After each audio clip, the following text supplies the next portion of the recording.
There's been enough videos that do a lengthy build up to the release of 2014, and at this point, it could be its own style of video, and I won't pad out the video with lengthy build up to the release of the other films. Now it's been over a decade since that first Monsterverse film. Had we been around at the inception of Godzilla, that's the same time between Gojira and Invasion of Astro Monster, the entire Heisei series, and all of the Millennium series twice over. So, let's talk about the Monsterverse and where it is now.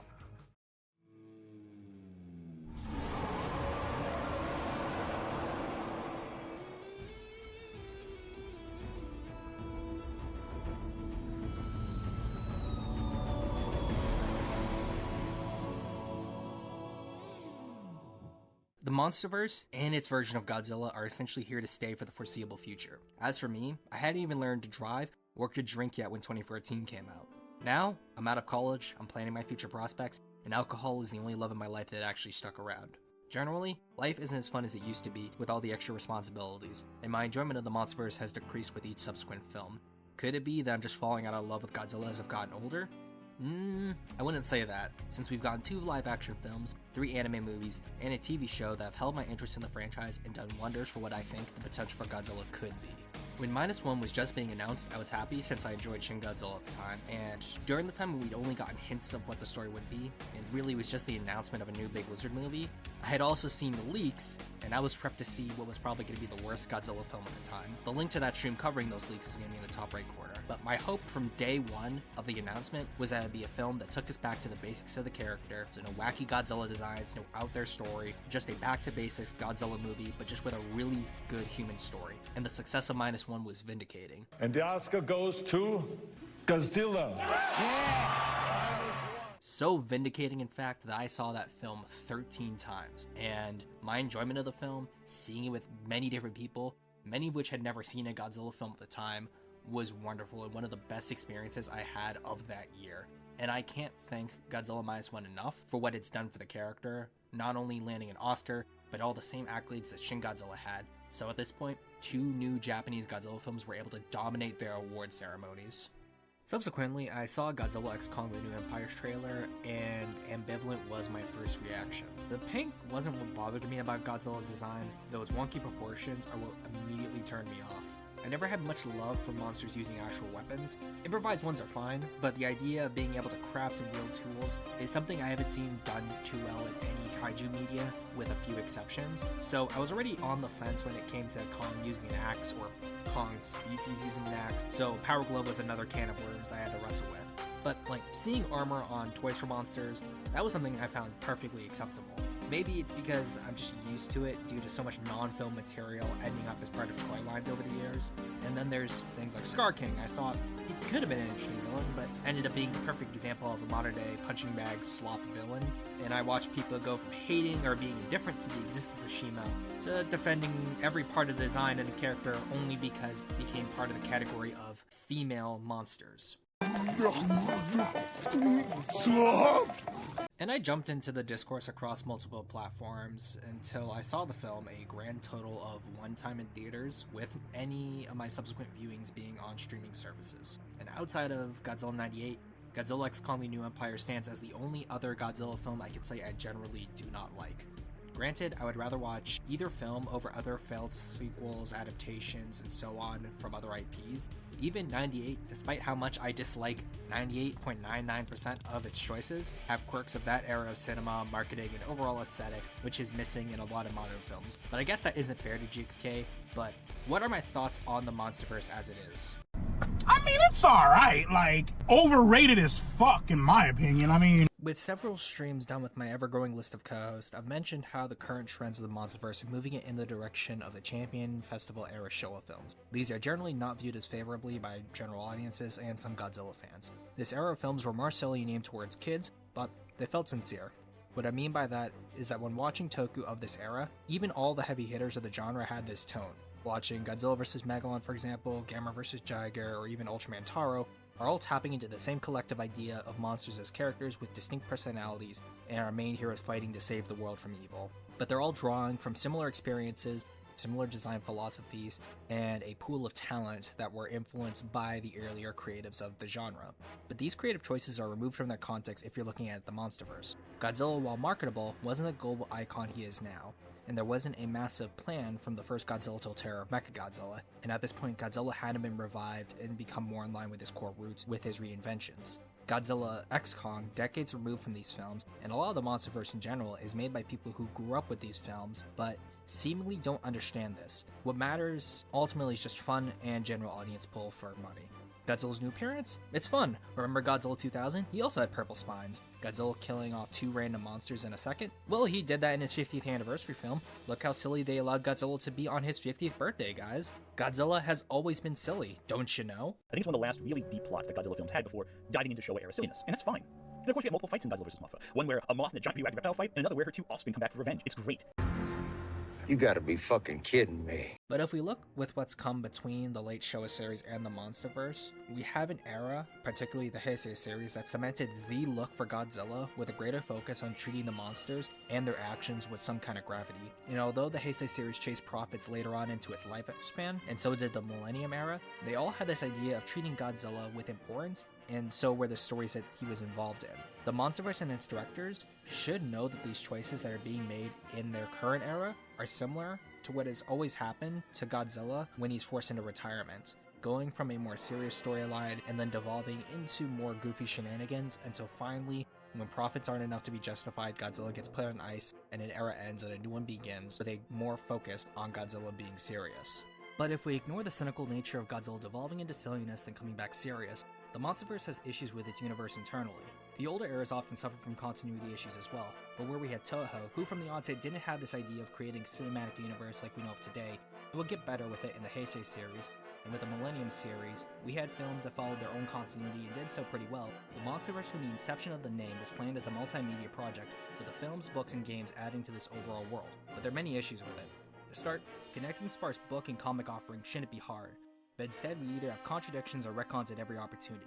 Godzilla Awakening, Godzilla 2014, and Monarch Legacy of Monsters shouldn't have 3 different interpretations of the same event. Instead, they all should pretty much align with each other. I won't pressure you. So I'm reading this because someone put this on Twitter. I asked for questions on Twitter. Thought this was a good one. During the series, will any details from the comics be changed, or will they be faithfully following the events of the comics, such as Godzilla Awakening and Godzilla Aftershock? Like, do the comics factor in? One of the creators is Matt Fraction, who's a brilliant comic book writer and is well versed in that world. I'm a comic fan too, but I would have to say that my knowledge of the Godzilla comics is not as deep as his or some others, and many of the people I'm sure who are on Twitter asking that question. I think we were more concerned about building and working within the mythology that's been established by Legendary. And so where it has diverged from comics, we have probably diverged as well. But we were very careful about mythology. There's a whole department at Legendary that handles this and that looks very carefully at that. And I respect that a lot because I think when you're building a universe, you need consistency, you need authenticity, you need your world to feel lived in. I think that's the thing I love most about movies. And when you're world building, you need it to feel lived in, and they help you do that. There should be themes as well in the universe that shouldn't be constantly reinterpreted, muddying their meaning.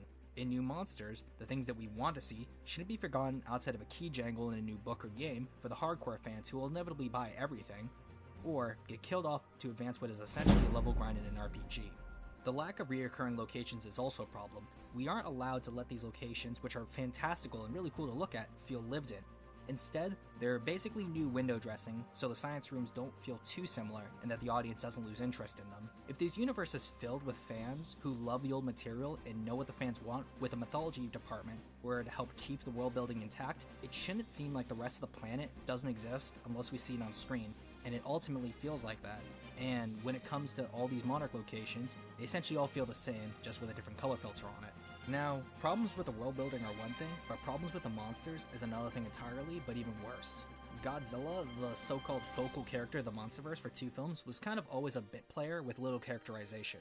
Some will say the Toho films did that, which not really, as arguably the films that did do that were so far into the Showa series that there was already a lot of character work for Godzilla prior. But currently, he's the top billed monster in name only. Even as far back as Godzilla 2014, the Mutos were the main drivers of that story and its drama. There was a lot of build up to Godzilla, yes, which was really awesome to look at, but Godzilla is ultimately a divorced party for the first act, and this is in order for that big reveal to pay off, which, the reveal is nice, but that is a problem with Godzilla. Had he been a more established entity in the world before 2014, I think 2014 would work really well, but as a sequel film. Though, had it been the first film, it could still work. Godzilla 2000 is much the same, except it does what I mentioned. The audience and the characters already know a lot about Godzilla, and as a result, the film doesn't need to force itself to try to familiarize us with him or build up to his reveal. We already know Godzilla's gonna be in this, so we don't need to have him stay out of the first act for too long. And because of this, we're able to get a lot of Godzilla action, But when Orga is introduced and its plot takes more center stage, it doesn't upstage Godzilla. Similarly, Orga and the Mutos have a connection to Godzilla, but whereas Godzilla's relationship with the Mutos is one of predator and prey with a vaguer overarching theme of natural balance, and the final battle is more the result of humans than the monsters, Orga is established as an invader who develops a fascination with Godzilla, and its continual change and reactions are the result of Godzilla, allowing the monsters to take center stage. Throughout Godzilla 2000, Godzilla is the driver of the plot, with a lot of screen time, whereas Legendary isn't. And I think this is interesting too, because Godzilla 2000 is one of those Godzilla films where a lot of people say the American version, with its changes, is a lot better than the Japanese version. So, when people say that Godzilla doesn't work in America, I think when given the right material, Godzilla can work in America really well. And although Godzilla 2000 didn't do very well financially, oftentimes foreign films don't do well to begin with, and Godzilla was still lesser known at the time, even with Godzilla 98, which Godzilla 2000 was always a response to. So this is also something to consider. Moving into King of the Monsters, we have a film with the unenviable position of being a follow-up to the American revival of Godzilla. For G fans, there was a lot to be excited about. Godzilla, Mothra, Rodan, and King Ghidorah in a big-budget American film? What more could they ask for? But it ended up being the most divisive movie of the era. And the faults of the film, true or otherwise, do lay at the feet of the director. We can argue that the inclusion of so many Toho monsters for the first time in an American project would inevitably lead to people being disappointed, but looking at what we got, Godzilla has more to do in this film, given that he's fighting King Ghidorah. The Oxygen Destroyer is not handled the best, but mechanically it allows us to see what happens when Godzilla isn't in charge of the balance, and given the ending, it has an okay payoff. And it's here where this idea of balance and coexistence is probably the best portrayed, and arguably it's where it dies along with the human character who championed this idea.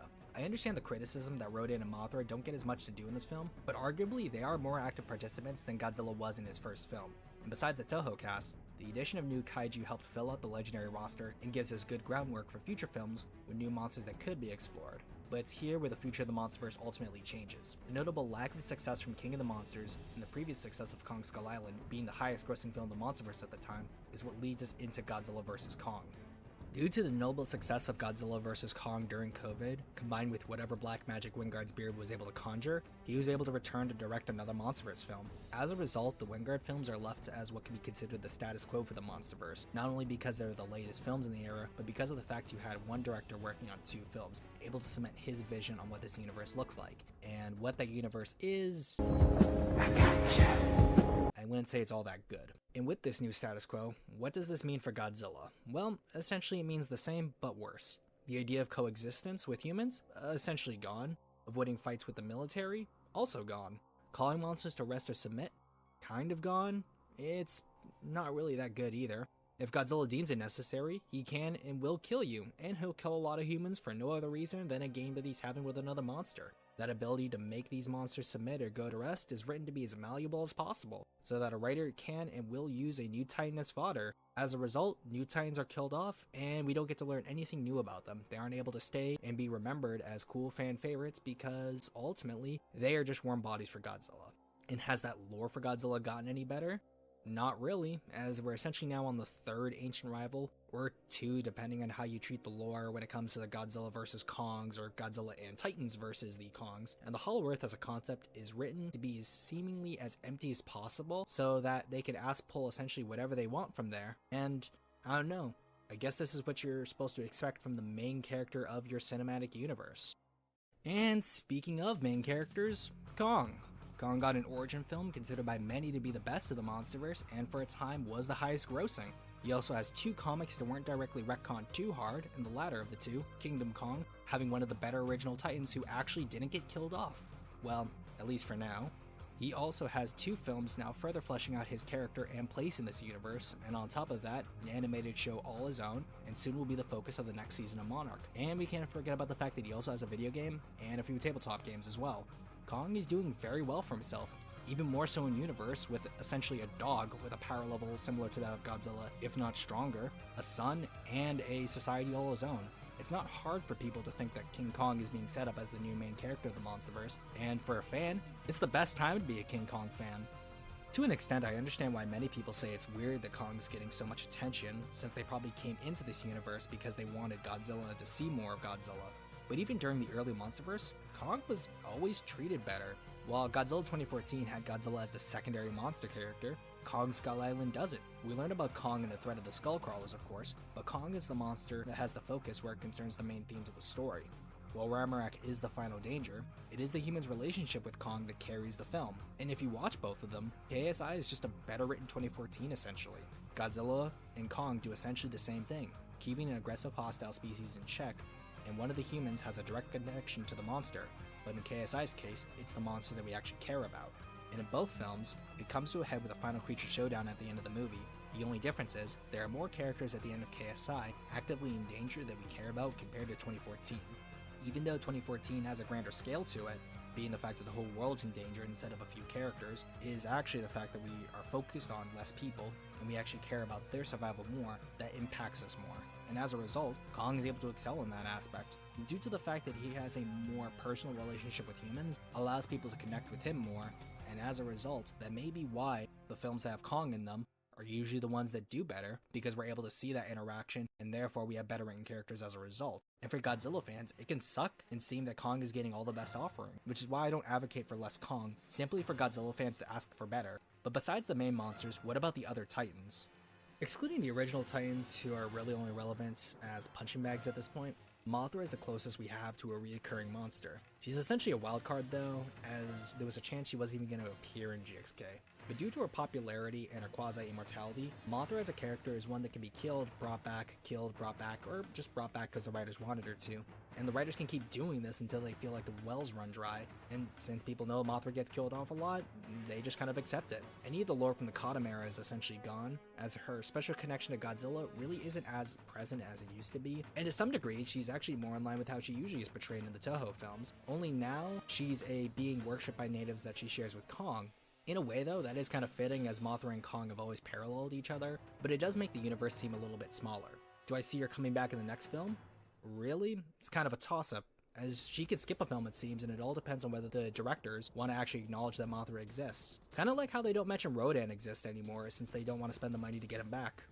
And outside of reoccurring monsters, like any good universe, the Monsterverse needs villains, and every villain by the end of each film has, well, died. True, other eras did this, but we also didn't have other Godzilla eras focusing on more than one mainstay monster across several films. And the one time they had a lot of monster protagonists, it was considered the end of an era, and they also didn't focus on them as much as GXK did. And other times where we had multiple monster protagonists, we actually got to see villains escape and come back. Do the villains of each film, however, fit the films that they were in? I would say yes. Mutos and the Skullcrawlers are both hyper-competitive animals essentially, helping keep the world grounded at the time. And King Ghidorah set up the stage for the focus of kaiju as characters, but the Mutos, Ghidorah, and Scar King are all just these ancient rivals that were suddenly awoken in the modern day. And during the 2014 era, Shinomura and the Mutos were both parasite species. It seems that the Monsterverse has a problem with taking the same idea for a monster antagonist and copy-pasting it, just with a different appearance. Mechagodzilla is arguably the only villain that technically wasn't from the ancient past, but was instead a new threat as a consequence of an earlier film. The problem, however, lies in the mystery box that is the Hollow Earth. Like I mentioned, there's so little about it, and part of the appeal of these films is just to see more of the Hollow Earth, but tangibly, it's empty. It's written so that a writer can pluck a new threat from down there, and with little explanation and little concrete information to ground the threat, or the lore to be contradicted. And while the monster side is flawed in many ways, it has the luxury of being, well, the monster side of the monster movie. A new CGI creature is immediately going to draw in the general consumer. The human side, on the other hand, has an uphill battle to climb. Due in part to the truism that humans don't matter in a Godzilla movie. It's not really like the Monsterverse helps with this notion, however. Most human characters in the Monsterverse last only about 2 films before they're out the door, most of them leaving unceremoniously. Say what you will about King of the Monsters, at least they tried to send out one of their important characters out on a high note. But with every film having no desire to make their locations interesting, New Monarch Scientist number 435 and New Monarch location number 820 is going to keep on getting old. And in between films, for example, Team Kong lost a member and gained one from Team Godzilla, and it wasn't even the character that was the most developed and from a previous film. And just recently, we got the news that a GXK actor was returning, and it was Trapper. Not any of the 3 characters who were fleshed out and also came from a previous film. No, it's instead the return of the funny man. And I guess the only reason why he's returning is because he was the funny guy. And you treat us like dogs! Hector, this isn't personal. It is! It is personal! And given how there's so many actors who are in so many other projects, I wouldn't be surprised if we see some new popular actor who's on the rise fall into the Monsterverse sets, which has ended up being the case. And where does this leave the Monsterverse? To me, it leaves it with no captivating human characters, essentially no world building that doesn't feel like it's about to get retconned every film, and really no present stakes for threats. Each director is looking to leave their mark in the franchise rather than working on addressing the problems and progressing the universe in a way that preserves its longevity. And I love Godzilla, and I probably still watch the next film when it comes out, but it'll probably mean I will only see it once in theaters. And what does this mean for the channel? Well, this is really just a taste of things to come where it concerns Monsterverse content. There's a lot to cover, and I'll let this video kind of stand as my initial thoughts of the Monsterverse as a whole, while I dedicate specific videos for certain topics.